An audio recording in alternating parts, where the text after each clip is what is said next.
Welcome back my channel. ఇప్పుడు మనం మర్రి చెట్ల ప్రశ్నలు జవాబులు చెప్పుకుందాం. ఫస్ట్ ప్రశ్న, మర్రి చెట్టు చెప్పిన నవ్వు తెప్పించే సంఘటన ఏది? జవాబు మర్రి చెట్టు మీద నివసించే ఆ కాకి మనుషుల లక్షణాలు కొన్ని పట్టబడ్డవి, అంటే కొన్ని లక్షణాలు వచ్చినవి. దానికి మనిషికి ఉండే కసి ఉండేది. మనుషులను అనవసరంగా నా మీద గూళ్ళు కట్టుకొని ఉన్న పక్షులను హింసించడం సహించలేక అది ఒక పని మొదలుపెట్టింది.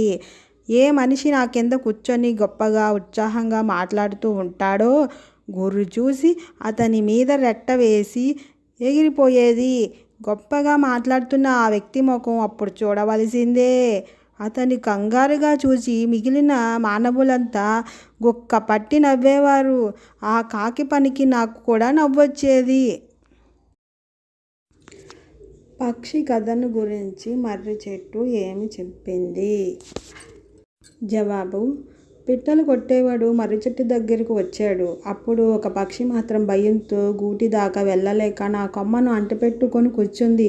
పాపం ఆ పక్షి. నేను కూడా దగ్గరలో ఉన్న ఆకులతోని ఆ పక్షిని కప్పడానికి ప్రయత్నించాను. కానీ ఆ పక్షి కొంచెం పెద్దది.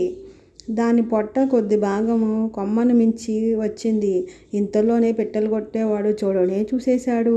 తను చేతుల్లో కొన పదునైన బాకు కట్టి ఒక పెద్ద వాసం ఉన్నది. ఆ వాసాన్ని పైకెత్తి దాని కొనను ఉన్న బాకుతో ఆ పక్షి కడుపు పొడిచాడు. ఆ పక్షి కిర్రుమని అరిచింది.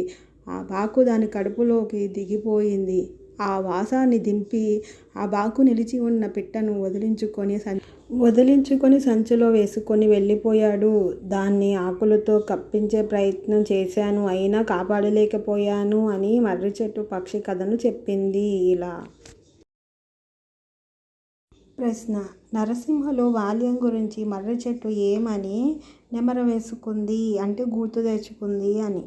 బాబు, నరసింహులు బాల్యంలో ఎక్కువ కాలం తన చుట్టూనే గడిపేవాడు. మర్రి చెట్టు గుర్తు తెచ్చుకుంది లేదా నెమరు వేసుకుంది. నరసింహులు చిన్నప్పుడు బడికి వెళ్లకుండా చెట్టు త్వరలో దాక్కునేవాడు. చెట్టు దగ్గర ఉన్న చెరువులో ఈత కొడుతూ కాలం గడిపేవాడు.